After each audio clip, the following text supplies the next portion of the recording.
Bonjour à tous et merci de nous rejoindre pour Europe District devant Reykjavik, capitale de l'Islande.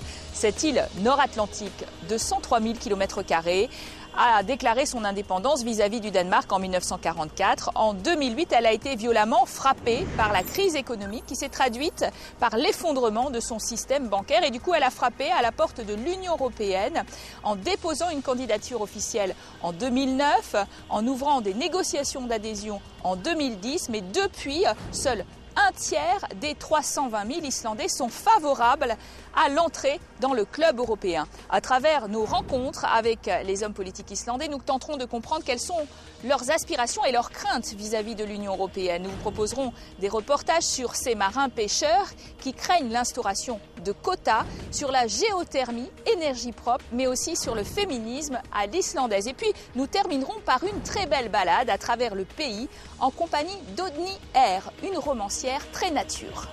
L'économie islandaise semble avoir repris du poil de la bête avec une croissance affichée cette année de 3%. Pour autant, les Islandais n'ont pas réglé tous leurs comptes avec leurs banquiers, leur classe politique ou encore leurs bailleurs de fonds à travers le scandale Icesave. Reportage signé Salima Belhadj. Vendre des glaces, servir des cafés, pas vraiment la vocation première d'Aurelio. Architecte de formation, il a connu la frénésie des années 2000. En 2008, la bulle immobilière explose. Aurelio perd tout et doit se reconvertir. J'étais vraiment dans une situation difficile.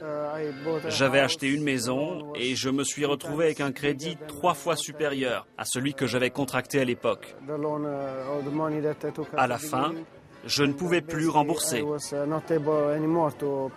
Octobre 2008, l'Islande commence sa descente aux enfers. Les banques locales ont spéculé sur des actifs de plus en plus risqués. Leur dette représente 12 fois le produit national brut. Aujourd'hui, avec le recul, l'État parle de péché d'orgueil. Nous étions trop sûrs de nous. Nous n'avons pas compris comment une petite nation doit se comporter dans des conditions pareilles. On s'est dit que les distances étaient courtes, qu'on pouvait faire les choses vite. Mais une petite nation doit avoir la même rigueur qu'une grande. Un mois plus tard, les Islandais se rassemblent devant le Parlement pour crier leur colère. La révolution des casseroles est en marche et elle se soldera par la démission du gouvernement. Catherine était dans la foule. Nous avions les casseroles pour faire du bruit, pour les empêcher de discuter à l'intérieur du Parlement, comme si tout allait bien. Alors que ça n'allait pas. À la fin, ils ont abandonné et on a eu des élections. Des élections qui portent au pouvoir une coalition de gauche. Banquiers et politiciens doivent répondre devant la justice de leurs responsabilités dans la crise. Et si aujourd'hui l'Islande sort la tête de l'eau, il lui reste une sacrée épine dans le pied, le dossier Icesave. Cette filiale de la banque islandaise Landsbanki a une clientèle néerlandaise et britannique. Quand elle fait faillite, elle est nationalisée. Et la question du remboursement des actionnaires se transforme en crise diplomatique. Face aux pressions de Londres et de La Haye, le nouveau gouvernement de gauche fait passer au Parlement un règlement de la dette. Mais coup de théâtre, le président refuse de signer le texte et convoque à 2 reprises un référendum sur ce sujet qui se traduit par un non massif. Malgré cette opposition, le dossier avance à petits pas. Les actifs de l'ancienne banque ont été utilisés pour rembourser les clients. Et dans ce cas-ci, en priorité, les clients Icesave, qui sont en fait les gouvernements britanniques et néerlandais. Donc tout est en cours. Landsbanki a remboursé la moitié des 8 milliards dus au gouvernement britannique et néerlandais sans calculer les intérêts de la dette. Prochaine étape à l'automne, la Cour de l'Association européenne de libre-échange rendra un jugement sur Icesave qui pourrait s'avérer dur à digérer pour les Islandais. Après ce reportage, nous allons rendre visite dans sa résidence en bordure de Reykjavik au président Ólafur Ragnar Grímsson qui a été réélu le 30 juin pour un 5e mandat consécutif. Il a fait une campagne plutôt défavorable à l'Union européenne. Nous allons lui demander comment il voit l'avenir de son pays. On va tout de suite à sa rencontre. Bonjour Monsieur le Président, vous avez été réélu pour un 5e mandat consécutif le 30 juin dernier. Votre pays semble retrouver le chemin de la croissance avec 3% cette année. Est-ce que pour autant il est sorti de la crise ? Je pense que le pire est derrière nous. Même si de nombreux Islandais ont toujours des difficultés de logement et de revenus. Mais en comparaison avec d'autres pays européens, oui, l'Islande s'en sort plutôt bien. Depuis 2-3 ans, nos principaux secteurs économiques se portent mieux qu'avant la crise. Alors parlons du scandale Icesave. À 2 reprises, le gouvernement a cherché à faire passer un règlement avec les Pays-Bas et la Grande-Bretagne. Vous vous y êtes opposé en convoquant un référendum qui s'est traduit par un non massif. Est-ce que vous n'avez pas outrepassé votre fonction et présidentialisé le régime ? Dans l'affaire Icesave, à l'époque, quand les gouvernements britanniques et néerlandais, avec le soutien des 27, faisaient pression sur le peuple islandais, sur les fermiers, les pêcheurs, les enseignants, les infirmières, pour qu'ils règlent la facture après la faillite d'une banque privée.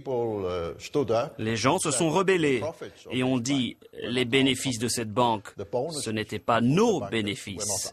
Les bonus des banquiers, ce n'est pas nous qui les avons perçus. Alors pourquoi devrions-nous accepter un système bancaire où l'on privatise les bénéfices et où l'on nationalise les pertes. Et pour nous, la démocratie est bien plus importante que les intérêts des marchés financiers. Ici, en Islande et à travers l'Europe, nous devons faire un choix, j'en suis profondément convaincu, un choix entre les aspirations démocratiques des peuples, d'une part, et les intérêts financiers des banquiers, de l'autre. Pendant votre campagne présidentielle, vous êtes montré franchement hostile à l'égard de l'adhésion à l'Union européenne. Quelles sont vos réticences ? Nos voisins et nos principaux partenaires depuis la fondation de la République islandaise, c'est-à-dire les pays nordiques, sont tous en dehors de la zone euro, à l'exception de la Finlande. Et quand on connaît les turbulences que traverse depuis 2 ans le continent européen et surtout l'Europe du Sud, on peut dire que l'Europe du Nord est une sorte de success story. Car ces pays ne sont pas dans l'euro et pour certains pas dans l'Union européenne. Donc si on prend en compte la position géographique de l'Islande, nos besoins de contrôler nos ressources maritimes, énergétiques et naturelles, il n'a jamais été dans notre intérêt d'entrer dans l'Union européenne. Mon ami le ministre des Affaires étrangères aura bien du mal à faire approuver l'issue des négociations par le peuple islandais.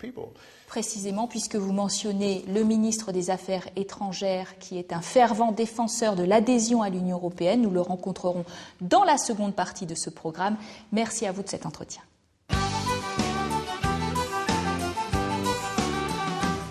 L'Islande est-elle le paradis des femmes alors que l'Union européenne réclame au nom de l'égalité un taux d'emploi de 60%? Ici, elles sont d'ores et déjà 71% de professionnels. Pourquoi? Eh bien parce que, par tradition insulaire, lorsque les hommes étaient à la pêche, les femmes géraient les affaires courantes et en pleine crise économique, elles ont atteint les sommets de l'État. À l'Althing, le Parlement, c'est la quasi-parité.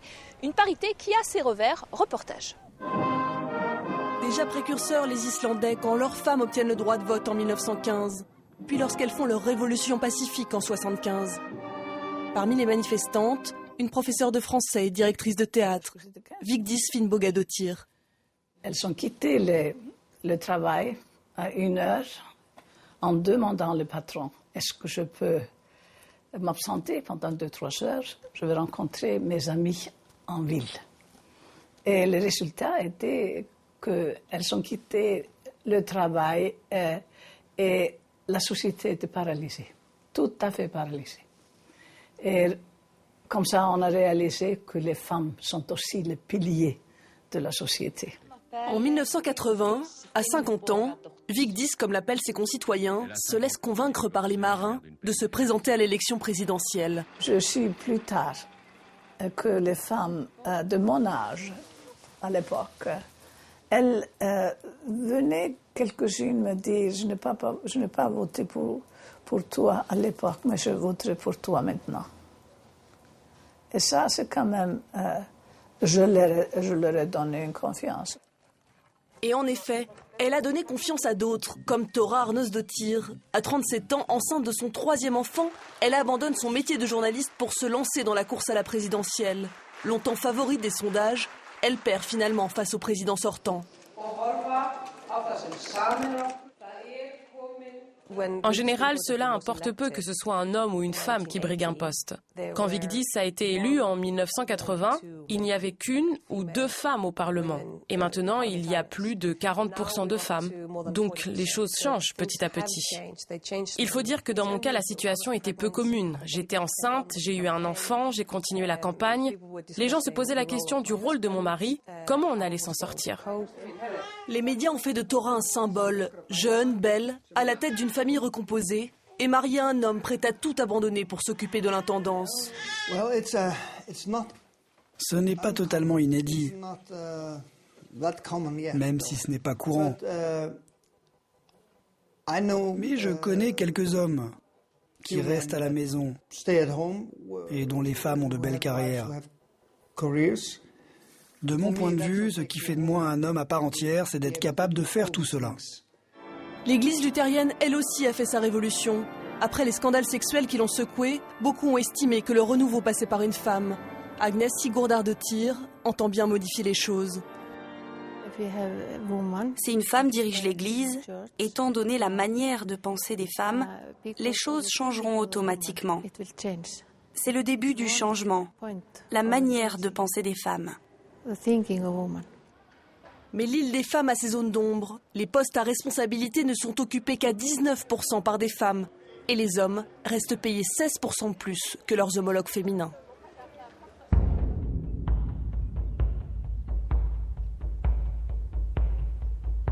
Nous sommes devant l'ancienne prison de Reykjavik. S'il est vrai que la criminalité a sensiblement augmenté depuis la crise économique, elle reste très limitée dans une île où il est très difficile de mettre les voiles lorsqu'on a fait un mauvais coup. En attendant, la société islandaise continue à inspirer les meilleurs auteurs de polar. C'est le cas d'Arni Thorarinsson qui est traduit en 15 langues, Portrait. Il fait frissonner ses 300 000 lecteurs à travers le monde. Pour cet ancien journaliste, l'Islande est venue au polar un peu par hasard. Nous ne sommes plus isolés. Nous sommes ouverts à toutes les bonnes et mauvaises influences qui viennent du reste du monde. Ce qui inclut le crime, la violence. Mais en réalité, en Islande, nous n'avons que 2, peut-être 3 meurtres chaque année. 2007, son premier polar, Le Temps de la sorcière, est traduit en français. En Islande, il a été adapté pour le petit écran. Le public fait la connaissance du personnage principal, Einar, journaliste enquêteur. Il vit seul dans un appartement du vieux Reykjavik. Il vit ici parce que moi j'ai vécu ici également. Et je connais bien ce quartier. C'est un endroit où on sent l'esprit du vieux Reykjavik. Et dans mes livres, j'essaye de faire se rejoindre la vieille Islande et la nouvelle.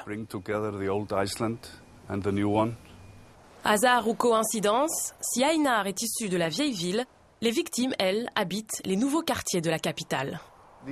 Ces immeubles, surtout celui-ci par exemple, sont le symbole de la folie économique. La crise économique, il en sera question dans son prochain polar, L'Ange du matin, chez les libraires, en octobre prochain.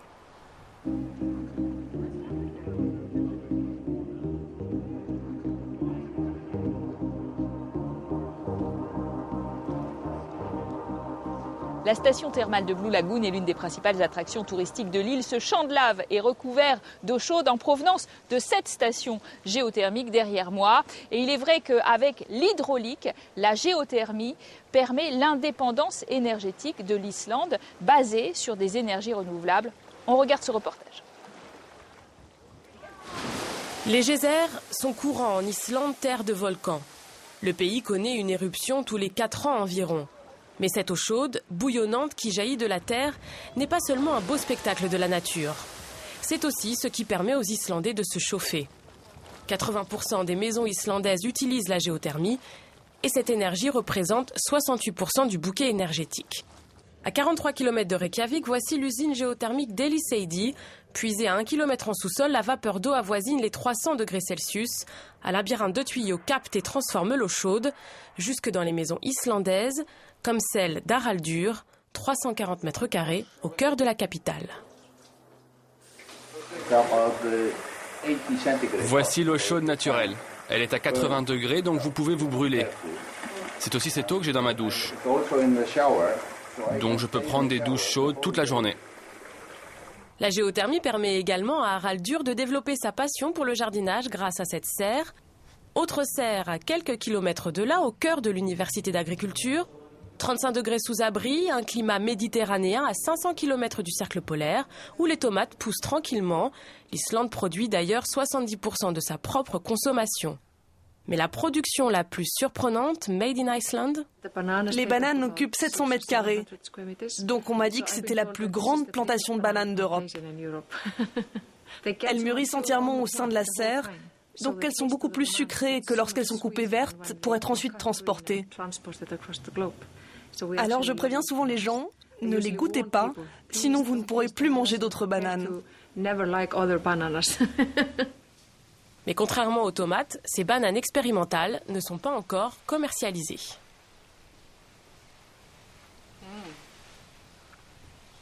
C'est ici devant le geyser que s'achève cette première partie d'Europe District, mais vous restez en notre compagnie. On se retrouve dans quelques minutes après la pause, toujours en terre islandaise.